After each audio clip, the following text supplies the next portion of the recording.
From our Chicago studios, this is the Muslim News on Muslim Network TV. Assalamu alaikum, I'm Samana Siddiqui. Our top story tonight: Canada has expelled India's top diplomat and 5 others.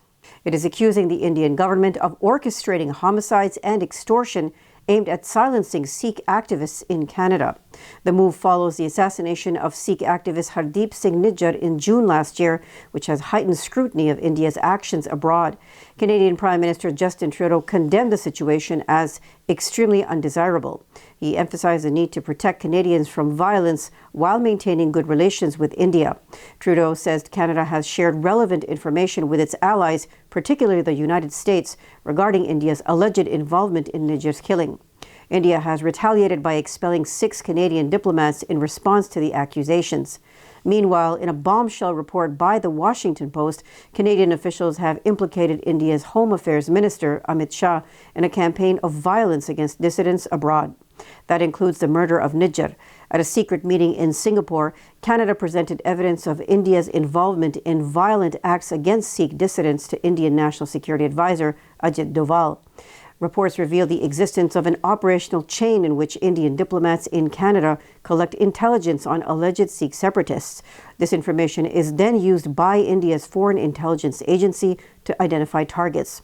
The attacks are carried out by a criminal syndicate led by Lawrence Bishnoi, according to reports. The same gang is also reportedly involved in the recent killing of a top Indian Muslim politician, Baba Siddiqui, in Mumbai. President Joe Biden commemorated the first anniversary of the brutal murder of 6-year-old Palestinian American Wadia Al-Fayoumi in Plainfield, Illinois. The boy was stabbed to death 26 times by Joseph Chuba, the landlord of the building he lived in with his mother, Hanan Shaheen. She was also stabbed and critically injured but survived. Biden expressed gratitude for Shaheen's recovery and emphasized the need to honor the boy's memory by rejecting hate in all forms.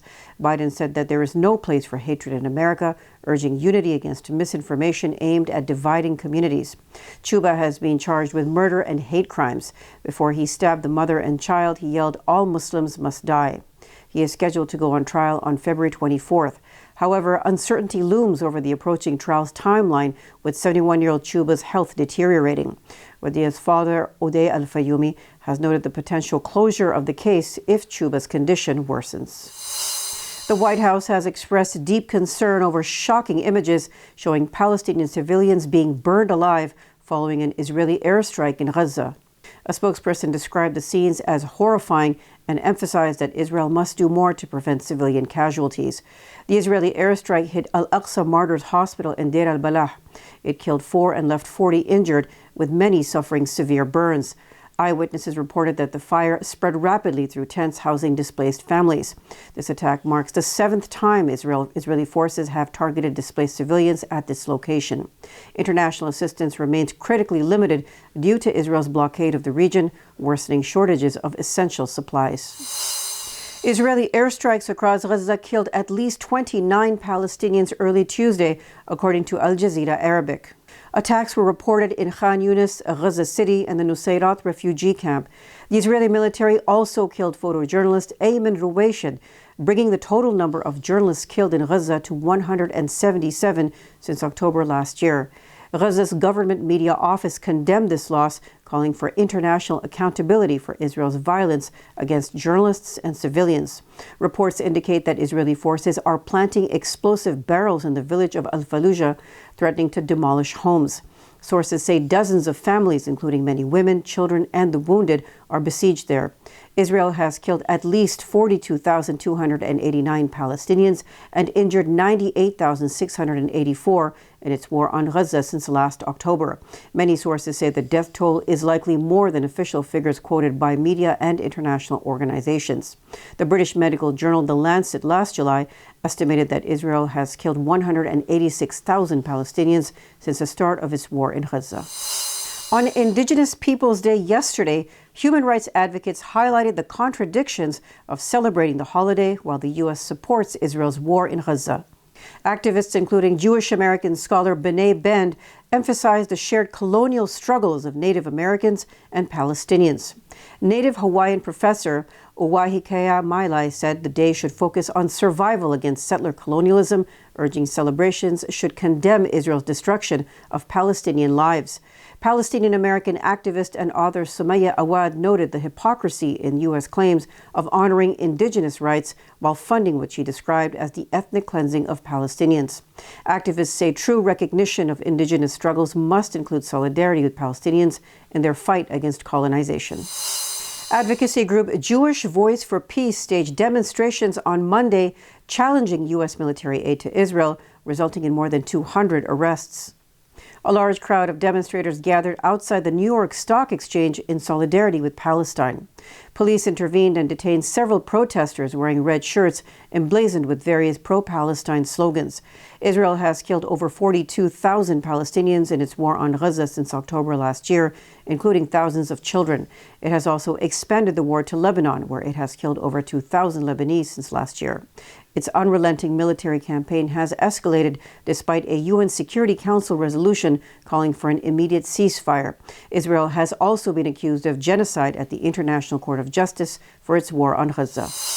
Lebanon has submitted a formal complaint to the UN Security Council against Israel's repeated targeting of the UN peacekeeping mission in Lebanon, known as UNIFIL.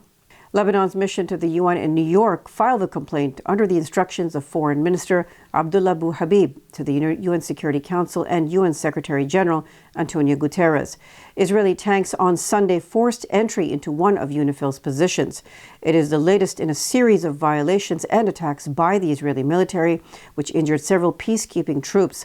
The Lebanese diplomatic mission said the Israeli attack on UNIFIL is a dangerous precedent and a blatant violation of international law, jeopardizing the peacekeeping force's mission. It is calling for a decisive and firm stance against attacks that it says amount to war crimes and holding Israel accountable for its violations to prevent their repetition. Last week, the Israeli army injured 4 UNIFIL peacekeepers by shelling their posts in southern Lebanon. UNIFIL was established as an interim force in 1978 to help restore peace in the region and as a confirmation of Israel's withdrawal from Lebanon. Pakistan welcomes Palestinian medical students to complete studies amid Israel's war in Gaza. Details after the break, so stay tuned and we'll be right back.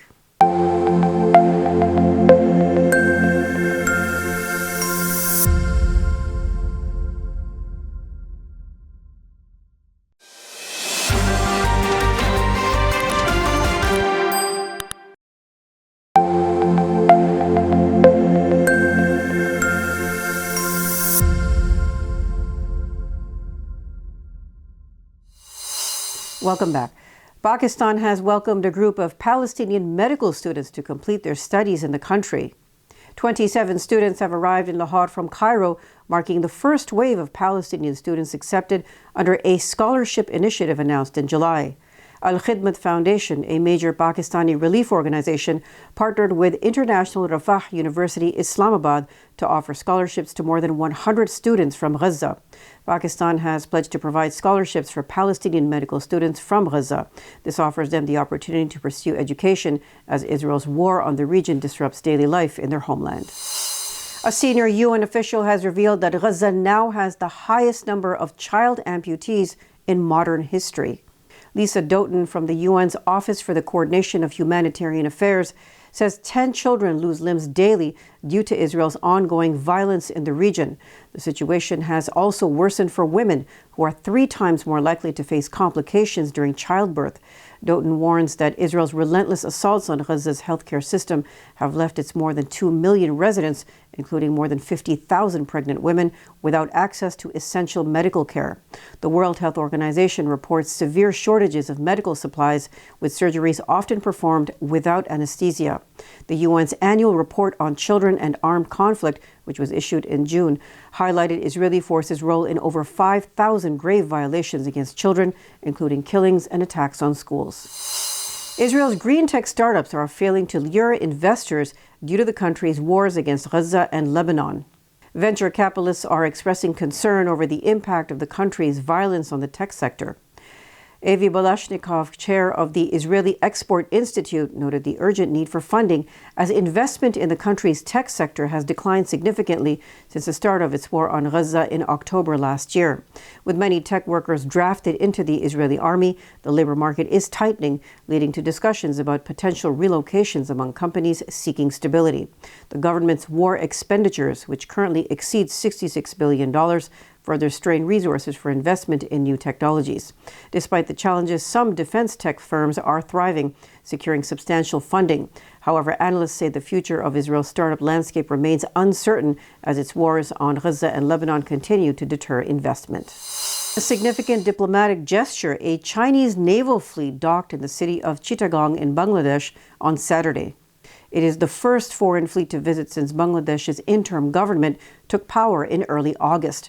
China's ambassador to Bangladesh, Yao Wen, reaffirmed his nation's unwavering commitment to fostering strong bilateral ties.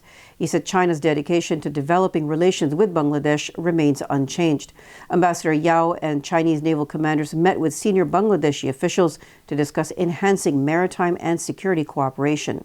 The Chinese embassy highlighted the importance of deepening the friendship and promoting strong cooperation for China's Belt and Road Initiative. That is the country's global infrastructure strategy encompassing more than 150 countries and international organizations. The visit is seen as a significant shift in Bangladesh's diplomatic preferences. The deposed government of former Prime Minister Sheikh Hasina was seen as excessively pro-India in its approach. Federal emergency workers in North Carolina were forced to evacuate after reports emerged of armed militias hunting hurricane response teams in Rutherford County. The progressive group Carolina Forward condemned the situation. It linked it to misinformation spread by Republican presidential nominee Donald Trump about the Biden administration's handling of Hurricane Helene. A U.S. Forest Service official confirmed that FEMA advised all federal responders to stand down due to threats from militias. This disruption hampers crucial aid efforts for those affected by the hurricane. Homeland Security Secretary Alejandro Mayorkas warned that federal employees, including meteorologists, have faced threats fueled by baseless claims regarding hurricane response. President Joe Biden addressed the disinformation, emphasizing its detrimental impact on public trust in recovery efforts. Amid such tensions, the safety of emergency workers remains a significant concern. That's all from our Chicago studios tonight. Thank you for watching Muslim News. We are a community channel dedicated to bringing you stories you can trust. Please like, share, and subscribe to our content. You can also comment to let us know what you think of our coverage. You can donate now by visiting muslimnetwork.tv/donate. For more content, keep watching Muslim Network TV. Salam.